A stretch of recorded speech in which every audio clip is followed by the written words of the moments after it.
Everyone, welcome back to the Samajik Guru channel. आज हम फिर से करने जा रहे हैं क्लास 7th के फिजिकल एजुकेशन का सैंपल पेपर 2। ये इंग्लिश मीडियम स्टूडेंट्स के लिए है, ठीक है, और एग्जाम्स के पॉइंट ऑफ व्यू से बहुत ही ज्यादा इंपॉर्टेंट है, तो वीडियो को बिल्कुल भी स्किप मत करना।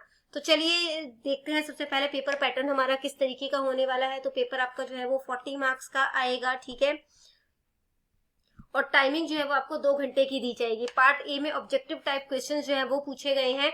Name the dangerous toxic substance present in tobacco. Tobacco के अंदर जो कह सकते हो जो नुकसानदायक पदार्थ है उसका नाम क्या है, तो वो है निकोटीन, ठीक है।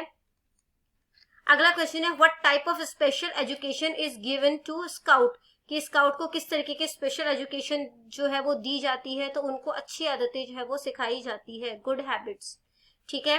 What are the natural and interested activities of a child, तो चाइल्ड की जो है वो नेचुरल इंटरेस्टेड एक्टिविटीज जो है वो कौन सी होती है, तो गेम्स। अगला क्वेश्चन है while playing which type of feeling we should not adopt, जब खेल रहे होते हैं तो किस तरीके की भावना हमारे अंदर नहीं होनी चाहिए, फीलिंग ऑफ रेवेंज, यानी कि बदला लेने की भावना, ठीक है, वो हमें नहीं होनी चाहिए। How our muscles become stronger and flexible, हमारा मसल जो है वो किस तरीके से स्ट्रॉन्ग और फ्लेक्सिबल जो है वो हो सकता है, बाय डूइंग एक्सरसाइज, एक्सरसाइज कर कर, ठीक है, बाय डूइंग एक्सरसाइज। अगला क्वेश्चन है who store the minerals in our body, हमारे बॉडी में मिनरल को कौन स्टोर करके रखता है, हमारे bones. Which type of foot can not bear the weight of the body, किस तरीके का फुट जो है वो भार को सहन नहीं कर सकता, ठीक है, जो बॉडी का भार है उसको सहन नहीं कर सकता, फ्लैट फुट।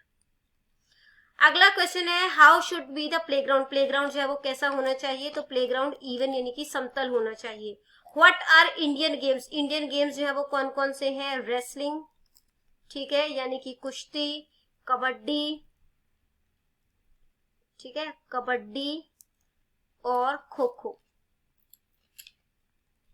अगला क्वेश्चन जो पूछा गया है when a scout meet to other scout what he does, तो जब एक स्काउट दूसरे स्काउट से मिलता है तो वो क्या करता है, 3 फिंगर से सल्यूट करता है, तो सल्यूट विद 3 फिंगर्स।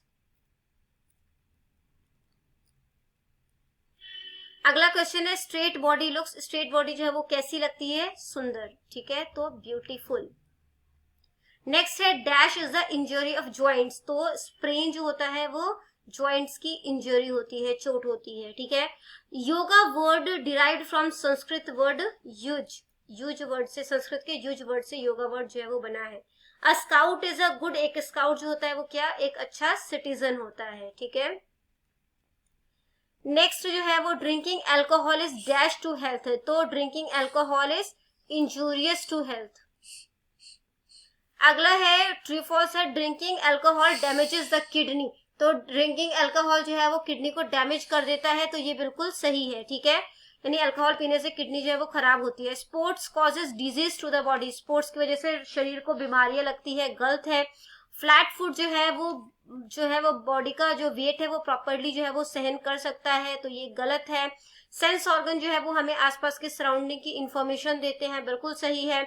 हमारी जो है वो टोटल 306 बोन्स है, गलत है, ठीक है, 206 होती है, ठीक है। पार्ट बी जो है वो 2-2 नंबर के क्वेश्चन है which material is use to make the human body, तो इंसानों की बॉडी बनने के लिए कौन कौन सा मटेरियल लगता है, मसल्स, बोन्स और कुछ छोटे बड़े ऑर्गन, ठीक है। नेक्स्ट है जो मेन डिफॉर्मिटीज है हमारी बॉडी की वो बताने हैं, उनके नाम बताने हैं, ठीक है। तो सबसे पहला है काइफोसिस, काइफोसिस का जो है उसका मतलब होता है कि कुब पड़ जाना, ठीक है, तो सबसे पहला वो हो गया। फिर है लॉर्डोसिस, तो लॉर्डोसिस जो है उसका मतलब होता है कि कुल्हों का आगे की ओर निकलना, ठीक है। स्कॉलोसिस, तो ये जो है, ठीक है, ये हो जाता है यानी कि कुबर सहित कुल्हों का आगे निकलना। इसके बाद है काइफोसिस और लॉर्डोसिस, यानी कि जो है वो दोनों ही चीजें होती है यहाँ पर, ठीक है, यानी कि आप कह सकते हो कि जो कुब भी निकल जाती है और इसके अलावा जो है वो कुल्हे भी आगे बढ़ जाते हैं।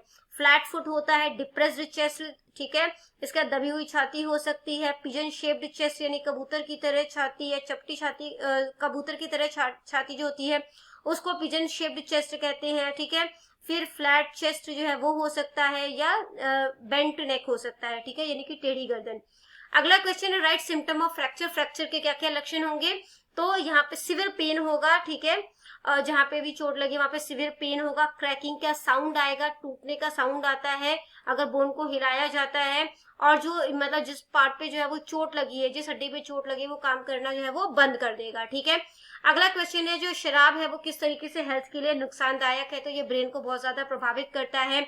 इसके अलावा हमारे नर्वस सिस्टम जो है उसको प्रभावित करता है, ब्रेन हमारा कमजोर होने लगता है। ठीक है, किडनी जो है वो वीक होने लगती है, जो हमारा बॉडी जो डाइजेस्टिव जूस जो है वो सिक्रीट करता है, ठीक है, उसमें जो है वो बाधा उत्पन्न करता है और जो डाइजेशन है वो बहुत ही ज्यादा पुअर हो जाता है। रेस्पिरेशन जो है वो बढ़ जाता है। ठीक है, और जिसकी वजह से काफी ज्यादा जो है वो डिजीज जो है वो हो सकती है, सांस संबंधी बीमारियां हो सकती है। इसके अलावा वो अपना घर, अपना पैसा, अपना सेहत सब कुछ जो है वो खराब कर बैठता है। नेक्स्ट क्वेश्चन है राइट एनी 3 प्रिंसिपल्स ऑफ आसन। आसन के कोई 3 जो है वो प्रिंसिपल्स बताने हैं। तो जब आप आसन करते हैं तो आपको ज्यादा फोर्स जो है वो नहीं लगाना चाहिए। Body should be in static and comfortable position. Body जो है वो स्थिर होनी चाहिए और एक कंफर्टेबल पोजीशन में होनी चाहिए। आसन जो है वो खाली पेट जो है वो किया जाना चाहिए और 4 आवर्स आफ्टर टेकिंग मील, या खाना खाने के 4 घंटे बाद किया जा सकता है। हार्ट पेशेंट या जो प्रेग्नेंट लेडीज होती है उनको जो है उनको डिफिकल्ट आसन जो है वो नहीं करना चाहिए। पार्ट सी जो है उसमें 5 मार्क्स के क्वेश्चन है। ठीक है, तो यहाँ पर ऑप्शन दिया जाएगा क्वेश्चन में, how many types are there of asana, write in detail. तो आसन कितने प्रकार के हैं उनके डिटेल के साथ बताना है। तो कल्चरल आसन होता है, इस आसन में जो है वो बॉडी को स्ट्रेंथन किया जाता है। ठीक है, फिर मेडिटेटिव आसन होता है, इसमें समाधि या मेडिटेशन जो है वो की जाती है।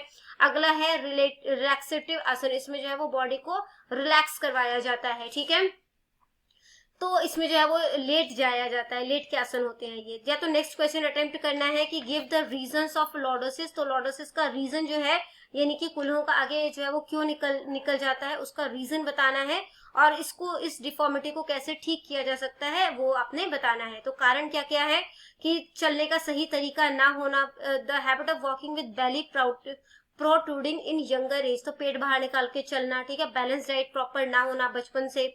इसके अलावा जो है वो ज्यादा जो है वो खाना खा लेना, women giving birth to many children, एक लेडी जिसने काफी सारे बच्चों को बर्थ दिया हो। इसके अलावा एक्सरसाइज ना करना। ठीक है, तो इससे बचा कैसे जा सकता है, सीधे जो है वो खड़े रहना है। ठीक है, bending the trunk forward and then straightening, पीछे की तरफ झुकना और मतलब आगे की तरफ झुकना और फिर सीधे खड़े होना। ठीक है, back lying on the back, पीठ के बल लेटना और उसके बाद उठना। ठीक है, head and legs turn by turn, lying on the back, back पे लेटना। ठीक है, और उसके बाद जो है राइजिंग एंड अगेन लाइंग, उठना फिर लेट जाना। ठीक है, इसके अलावा हल आसन जो है वो प्रैक्टिस किया जा सकता है। Standing attentively and touching the feet with hand again and again, तो पैर जो छूने वाला आसन होता है ना, तो मतलब पैर सीधे करके पैर को जो छूने वाला आसन होता है वो किया जा सकता है। नेक्स्ट क्वेश्चन है right the name of parts of human capacity. Human capacity के पार्ट कौन कौन से हैं, स्पीड है यानी गति, स्ट्रेंथ कितनी ताकत है, एंड्योरेंस कितनी सहनशीलता है, फ्लेक्सिबिलिटी कितनी है और बॉडी की तालमेल जो है वो कैसी है। या तो नेक्स्ट क्वेश्चन अटेम्प्ट करो कि what qualities does a man learn by participating in game. Game में पार्टिसिपेट करके इंसान जो है वो कौन कौन सी क्वालिटी सीख सकता है, तो हेल्थ जो है उसकी अच्छी जो है वो रहेगी। ठीक है, बॉडी जो है वो कंडीशनड रहेगी, अपने इमोशन पे कंट्रोल कर सकता है, अपना इंटेलिजेंस बढ़ा सकता है, अपने कैरेक्टर जो है उसको उसमें डेवलपमेंट कर सकता है, अपनी इच्छा शक्ति को बढ़ा सकता है। ठीक है, भाईचारे की जो है उसकी भावना जो है वो सीखता है, लीडरशिप की भावना सीखता है। इसके अलावा अंतर्राष्ट्रीय सहयोग सीखता है, कंपटीशन में किस तरीके से एक दूसरे को सहयोग करता है वो सीख सकता है। तो बच्चों यहाँ पर ये वीडियो हो जाती है खत्म। इनकेस आपको कोई भी डाउट है तो आप कमेंट सेक्शन में क्वेश्चन कीजिए, मैं रिप्लाई करने की पूरी कोशिश करूंगी। Thank you very much and all the best for your exams.